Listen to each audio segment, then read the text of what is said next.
ಅಂತ್ಯವಾಗ್ಬಿಡುತ್ತೆ ದರ್ಶನ್ ಅವರ ಮಧ್ಯಂತರ ಜಾಮೀನಿನ ಅವಧಿ. ದರ್ಶನ್ಗೆ ಬಳ್ಳಾರಿ ಜೈಲ ರೆಗ್ಯುಲರ್ ಬೇಲ್ ಸಿಕ್ಬಿಡುತ್ತಾ ಬಹಳ ಕುತೂಹಲ ಇದೆ. ಈಗಾಗಲೇ ದರ್ಶನ್ ಪರ ಸಿ ವಿ ನಾಗೇಶ್ ಅವರ ವಾದ ಬೆಂಕಿ ವಾದ ಆಗಿದೆ. ಅದೆಲ್ಲ ಕೂಡ ಅಂತ್ಯ ಆಯಿತು. ಇವತ್ತು ಬೇಲ್ ವಿರೋಧಿಸಿ ಯಾವುದೇ ಕಾರಣಕ್ಕೂ ರೇಣುಕಾಸ್ವಾಮಿ ಕೊಲೆ ಪ್ರಕರಣದಲ್ಲಿ ದರ್ಶನ್ ಅವರಿಗೆ ಜಾಮೀನು ಸಿಗಲೇಬಾರದು ಅಂತ ಎಸ್ಪಿಪಿ ಪ್ರಸನ್ನ ಕುಮಾರ್ ಅವರು ಪ್ರಬಲ ವಾದ ಮಾಡೋದಕ್ಕೆ ಮತ್ತಷ್ಟು ಅಂಶಗಳನ್ನ ಸಿದ್ಧಪಡಿಸಿಕೊಂಡಿದ್ದಾರಂತೆ. ಕಾದ್ ನೋಡಬೇಕು ಏನಾಗಬಹುದು ಹೈಕೋರ್ಟ್ನಲ್ಲಿ ಅಂತ. ಸಹಜವಾಗಿ ದರ್ಶನ್ ಅವರಿಗೆ ಫುಲ್ ಟೆನ್ಷನ್ ಇದೆ. ಬಟ್ ಹೇಗಾದ್ರೂ ಮಾಡಿ ಮಧ್ಯಂತರ ಬೇಲ್ ಅವಧಿ ವಿಸ್ತರಣೆ ಮಾಡುವಂತ ಪ್ಲಾನ್ ಕೂಡ ಆಗ್ತಾ ಇದೆ ಅಂತೆ. ಯಾಕಂದ್ರೆ ಆಪರೇಷನ್ ಮಾಡಲೇಬೇಕು ಅನ್ನುವಂತ ಸಿಚುಯೇಷನ್ ಇದೆ. ಆಪರೇಷನ್ ಮಾಡಿಸ್ಬಿಡೋಣ, ಈಗ ರೆಸ್ಟ್ ನೆಪದಲ್ಲಿ ಅದರ ಮಧ್ಯಂತರ ಬೇಲ್ ಅವಧಿ ಕೂಡ ವಿಸ್ತರಣೆ ಮಾಡ್ಕೊಳ್ಬಹುದಲ್ಲ, ಇಂಥ ಪ್ಲಾನಿಂಗ್ ಆಗ್ತಾ ಇದೆ. ಗೊತ್ತಿಲ್ಲ, ಇವತ್ತು ಹೈಕೋರ್ಟ್ನಲ್ಲೂ ಕೂಡ ಸಾಕಷ್ಟು ಬೆಳವಣಿಗೆಗಳು ಆಗಲಿದೆ.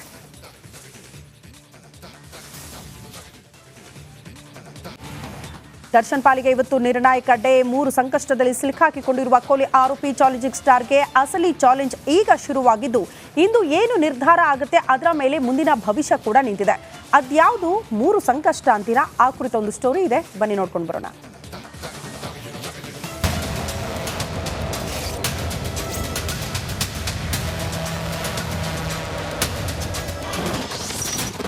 ಇಂದು ನಟ ದರ್ಶನ್ ಪಾಲಿಗೆ ನಿರ್ಣಾಯಕ ದಿನ.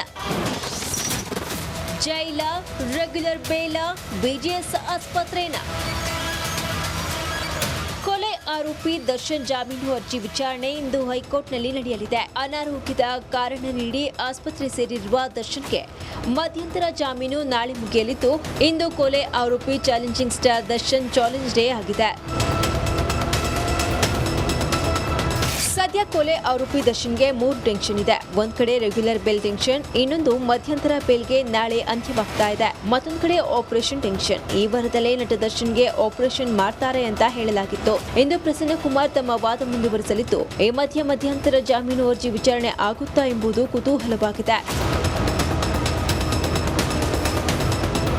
ಹೈಕೋರ್ಟ್ನಲ್ಲಿ ಸದ್ಯ ಆರೋಪಿ ದರ್ಶನ್ ಅಷ್ಟೇ ಅಲ್ಲದೆ ಇನ್ನು 6 ಜನ ಆರೋಪಿಗಳ ವಾದ ಮುಗಿದಿದ್ದು, ಈಗ ಎಸ್ಪಿಪಿ ಪ್ರಸನ್ನ ಕುಮಾರ್ ದರ್ಶನ್ ಜಾಮೀನು ಅರ್ಜಿ ವಿಚಾರವಾದವನ್ನ ಮಾಡ್ತಿದ್ದಾರೆ. ಇನ್ನುಳಿದ 6 ಜನ ಆರೋಪಿಗಳ ಬಗ್ಗೆ ವಾದ ಮಾಡಬೇಕಾಗಿದ್ದು, ತ್ವರಿತಗತಿಯಲ್ಲಿ ದರ್ಶನ್ಗೆ ಮಧ್ಯಂತರ ಜಾಮೀನು ಬೇಕಾಗಿದೆ. ಆದರೆ ಎಸ್ಪಿಪಿ ವಾದವೇ ಸಾರಥಿ ಪಾಲಿಗೆ ಸಂಚಕಾರ ಆಗುತ್ತಾ ಎಂಬ ಅನುಮಾನವಿದೆ. ಹೀಗಾಗಿ ದರ್ಶನ್ ಪಾಲಿಗೆ ಇಂದು ನಿರ್ಣಾಯಕ ದಿನವಾಗಿದೆ. ಒಂದೊಮ್ಮೆ ಜಾಮೀನು ಸಿಗದೆ ಮಧ್ಯಂತರ ಜಾಮೀನು ವಿಸ್ತರಣೆ ಆಗದಿದ್ರೆ ಬಳ್ಳಾರಿ ಜೈಲು ಸೇರಲೇಬೇಕಾದ ಅನಿವಾರ್ಯತೆ ಇದೆ. Crime bureau, Nagaraj, republic Kannada. Okay, ಮತ್ತೊಂದು ಕಡೆ ನಾಗರಾಜ್ ನಮ್ಮೊಂದಿಗೆ ನೇರ ಸಂಪರ್ಕದಲ್ಲಿದ್ದಾರೆ. ನಾಗರಾಜ್, ಸಿ ವಿ ನಾಗೇಶ್ ಅವರ ವಾದವನ್ನು ನಾವು ಹೇಳ್ತಾ ಇದ್ವಿ. ಅದಾದ ನಂತರ ಇದೀಗ ಎಸ್ಪಿಪಿ ಪ್ರಸನ್ನ ಕುಮಾರ್ ಅವರು ಸಿ ವಿ ನಾಗೇಶ್ ವಾದವನ್ನು ಯಾವ ರೀತಿ ಅಂತಂದರೆ ತಲೆ ಬಚ್ಕಳಿ ಪೌಡ್ರ್ ಹಾಕಳಿ ಅಂತ ಅಂದ್ಬಿಟ್ಟು ಒಂಥರ ಕಾಮಿಡಿ ಮಾಡಾಕ್ಬಿಟ್ರು. ಸೊ ಇವತ್ತು ಯಾವ ವಿಚಾರಗಳು ಪ್ರಮುಖವಾಗಿ ಅಂದರೆ ಆ ಕೌಂಟ್ರ್ಗಳಿರುತ್ತಾ ಅಥವಾ ಹೊಸ ವಿಷಯಗಳಿರುತ್ತಾ, ಒಂದು ನಿರ್ಧಾರ ಬರುತ್ತಾ, ಹೆಂಗೆ? ಏನು ಈ ಒಂದು ಪ್ರಕರಣದಲ್ಲಿ ಈಗಾಗಲೇ ಸಿ ವಿ ನಾಗೇಶ್ ಸೇರಿದಂತೆ 8 ಆರೋಪಿಗಳ ಪರ ವಕೀಲರು ವಾದವನ್ನು ಮುಗಿಸಿದ್ದಾರೆ. ಅದಕ್ಕೆ ಪ್ರತಿವಾದ ಆಕ್ಷೇಪಣಾ ವಾದವನ್ನು ಎಸ್ಪಿಪಿ ಪ್ರಸನ್ನ ಕುಮಾರ್ ಮಾಡ್ತಾ ಇರ್ತಕ್ಕಂಥದ್ದು. ಏನು ಈ 8 ಜನ ಲಾಯರ್ಸ್ ಒಂದು ಡಿಸ್ಪ್ಯೂಟ್ ಮಾಡಿರ್ತಾರೆ ಚಾರ್ಜ್ ಶೀಟಲ್ಲಿ ಇರ್ತಕ್ಕಂಥ ಅಂಶಗಳನ್ನು, ಇದರಲ್ಲಿ ಈ ಲೋಪ ಇದೆ, ಇದು ಹೇಗಾಯಿತು ಅಂತೇಳಿ ಒಂದು ಡಿಸ್ಪ್ಯೂಟ್ ಮಾಡಿರ್ತಾರೆ. ಅದಕ್ಕೆ ಅವುಗಳನ್ನು ಎಲ್ಲವನ್ನು ಕ್ಲಿಯರ್ ಮಾಡಿ, ಇಲ್ಲ ಇದು ಈ ರೀತಿ ಅಲ್ಲ ಈ ರೀತಿ ಅಂತೇಳಿ ಎಸ್ಪಿಪಿ ವಾದವನ್ನು ಮಾಡಬೇಕು. ಇದಾದ ಮೇಲೆ ಮತ್ತೊಂದು ಅವಕಾಶ ಇರ್ತದೆ. ಯಾರು ಅರ್ಜಿಯನ್ನು ಸಲ್ಲಿಸಿರ್ತಾರೆ ಅಂದರೆ ದರ್ಶನ್ ಸೇರಿದಂತೆ 8 ಜನ ಆರೋಪಿಗಳ ಪರ ವಕೀಲರಿಗೆ ಇನ್ನೊಂದು ಅವಕಾಶ ಇರುತ್ತೆ ಅವರಿಗೆ ಕ್ಲಾರಿಫೈ ಮಾಡೋದಕ್ಕೆ. ಇದಾದ ಮೇಲೆ ಆರ್ಡರ್ಸನ್ನು ರಿಸರ್ವ್ ಮಾಡುವಂಥದ್ದು. ಬಹುತೇಕ ಇವತ್ತು ಪ್ರಸನ್ನ ಕುಮಾರ್ ವಾದ ಮುಗಿದ್ರೆ ರಿಪ್ಲೈ ಕೂಡ ಇವತ್ತೇ ಆಗುವ ಸಾಧ್ಯತೆ ಇರತಕ್ಕಂಥದ್ದು.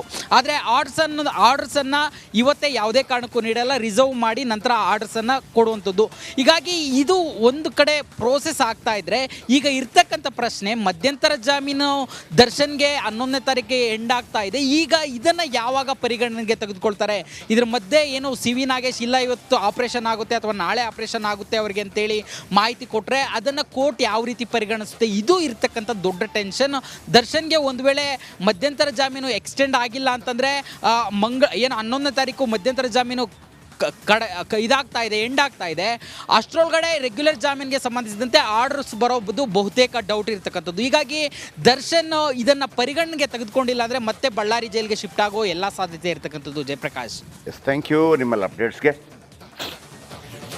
ಮತ್ತೊಂದು ಕಡೆ ರೇಣುಕಾಸ್ವಾಮಿ ಕೊಲೆ ಆರೋಪಿಗಳಾದ ಚಾಲೆಂಜಿಂಗ್ ಸ್ಟಾರ್ ದರ್ಶನ್ ಸೇರಿದಂತೆ 7 ಜನರ ಜಾಮೀನು ಅರ್ಜಿ ವಿಚಾರಣೆ ಕೂಡ ಇಂದು ನಡೆಯಲಿದೆ. ಪಾಪ ಅವರು ಎಲ್ಲಿದ್ದಾರೆ ಅಂತ ಯಾರು ಗೊತ್ತಾ? 17 ಜನರಲ್ಲಿ ನಮಗೆ ಪವಿತ್ರ ಗೌಡ ಅವ್ರು ಗೊತ್ತು, ಪರಪ್ಪನಗ್ರ.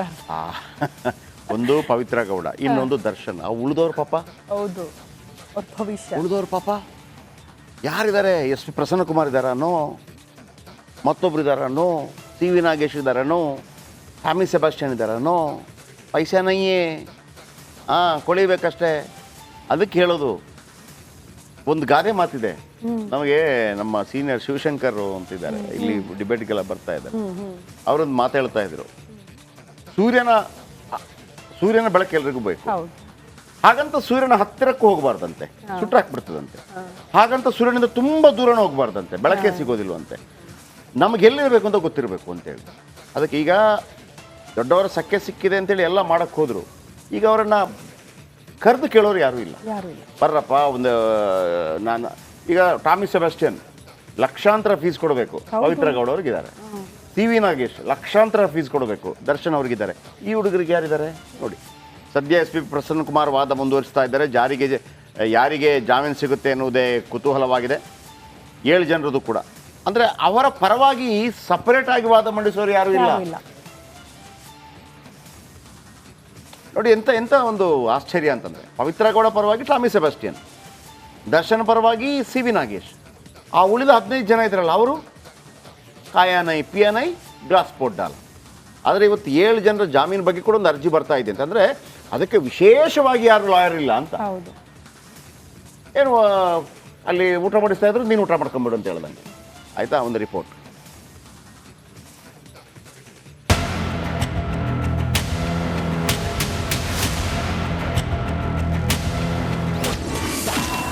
ರೇಣುಕಾಸ್ವಾಮಿ ಕೊಲೆ ಆರೋಪಿಗಳ ಬೇಲ್ ವಿಚಾರಣೆ.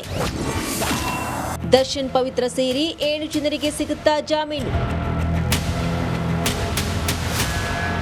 ರೇಣುಕಾಸ್ವಾಮಿ ಕೊಲೆ ಪ್ರಕರಣ ಸಂಬಂಧಿಸಿದಂತೆ ಇಂದು ಆರೋಪಿ ದರ್ಶನ್ ಅಂಡ್ ಗ್ಯಾಂಗ್ನ ಜಾಮೀನು ಅರ್ಜಿ ವಿಚಾರಣೆ ನಡೆಯಲಿದೆ. ಇಂದು ಎಸ್ಪಿಪಿ ಪ್ರಸನ್ನಕುಮಾರ್ ತಮ್ಮ ವಾದವನ್ನ ಮಾಡ್ತಿದ್ದಾರೆ. ಇಂದು ಹೈಕೋರ್ಟ್ನ ನ್ಯಾಯಮೂರ್ತಿ ವಿಶ್ವಜಿತ್ ಶೆಟ್ಟಿ ಪೀಠದಲ್ಲಿ ವಿಚಾರಣೆ ಮುಂದುವರಿಯಲಿದೆ. ನಟ Darshan, Pavithra Gowda, R Nagaraj, M Lakshman, Anukumar alias Anu, Jagadish alias Jagga, Pradush ಪರ ವಕೀಲರು ವಾದವನ್ನ ಮಾಡಿದ್ದಾರೆ. ಕಳೆದ ಗುರುವಾರ ದರ್ಶನ್ ಪರ ವಕೀಲ ವಿ ನಾಗೇಶ್ ವಾದವನ್ನ ಮಂಡಿಸಿದ್ರು. ಸಿವಿ ನಾಗೇಶ್ ವಾದಕ್ಕೆ ಶುಕ್ರವಾರ ಪ್ರಸನ್ನಕುಮಾರ್ ಟಕ್ಕರ್ ಕೊಟ್ಟಿದ್ದಾರೆ. ಬೇಲ್ ಸಿಹಿ ನೀಡದಂತೆ ಪ್ರಬಲ ವಾದ ಮಂಡಿಸಿದ್ರು. ಹಾಗಾದ್ರೆ ಎಸ್ಪಿಪಿ ಟಕ್ಕರ್ ಹೇಗಿತ್ತು ಅನ್ನೋದನ್ನ ನೋಡೋದಾದ್ರೆ, ಹೇಗಿತ್ತು ಎಸ್ಪಿಪಿ ಪ್ರಬಲವಾದ? ದರ್ಶನ್ಗೆ ಜಾಮೀನು ನೀಡದಂತೆ ಪ್ರಸನ್ನಕುಮಾರ್ ಪ್ರಬಲವಾದವನ್ನ ಮಂಡಿಸಿದ್ದಾರೆ. ಕಳೆದ 5 ವಾರಗಳಿಂದ ದರ್ಶನ್ ಆಪರೇಷನ್ ಮಾಡಿಸಿಕೊಂಡಿಲ್ಲ. ತಕ್ಷಣ ಆಪರೇಷನ್ ಆಗದಿದ್ರೆ ಲಕ್ವಾ ಹೊಡೆಯುತ್ತೆ ಅಂತ ನವೆಂಬರ್ 6ರಂದು ವರದಿಯನ್ನ ಕೊಟ್ಟಿದ್ರು. ಆರೋಪಿ ಶಸ್ತ್ರಚಿಕಿತ್ಸೆಗೆ ರೆಡಿಯಾಗಿದ್ರು ಎಂದು ವರದಿ ನೀಡಿದ್ರು. ಆದ್ರೆ ವರದಿಯಲ್ಲಿ ಆಪರೇಷನ್ ಬಗ್ಗೆ ಮಾಹಿತಿ ನೀಡಿಲ್ಲ ಅಂತ ಸಿವಿ ನಾಗೇಶ್ ವಾದಕ್ಕೆ ಎಸ್ಪಿಪಿ ಕೌಂಟರ್ ಅಟ್ಯಾಕ್ ಮಾಡಿದ್ರು. ಫೆಬ್ರವರಿಯಲ್ಲಿ ಪವಿತ್ರಾಗೆ ರೇಣುಕಾಸ್ವಾಮಿ ಮೆಸೇಜ್ ಮಾಡಿದ್ರು. ಆದ್ರೆ ಅವನ ನಂಬರ್ನ ಬ್ಲಾಕ್ ಮಾಡಿರಲಿಲ್ಲ. ಸತ್ವ ಅಪಾರ್ಟ್ಮೆಂಟ್ ಬಳಿ ರೇಣುಕಾ ಮೃತದೇಹ ಪತ್ತೆಯಾಗಿತ್ತು. ಸತ್ವ ಗೇಟ್ ಬಳಿ ಆರೋಪಿಗಳ ಕಾರು ಬಂದ ದೃಶ್ಯಗಳು ಸಿಸಿಟಿವಿಯಲ್ಲಿ ಸೆರೆಯಾಗಿದೆ. ಮಹತ್ವ ಸಾಕ್ಷ್ಯಗಳನ್ನ ಹಿಡಿದು ಎಸ್ಪಿಪಿ ಪರ ವಕೀಲರು ಪ್ರಬಲವಾದವನ್ನ ಮಂಡಿಸಿದ್ರು. ಮಧ್ಯಂತರ ಬೇಲ್ ಸಿಗುವ ಖುಷಿಯಲ್ಲಿದ್ದ ದರ್ಶನ್ಗೆ ಪ್ರಸನ್ನಕುಮಾರ್ ವಾದವೇ ಮುಳುವಾಗುವ ಸಾಧ್ಯತೆ ಇತ್ತು. Crime bureau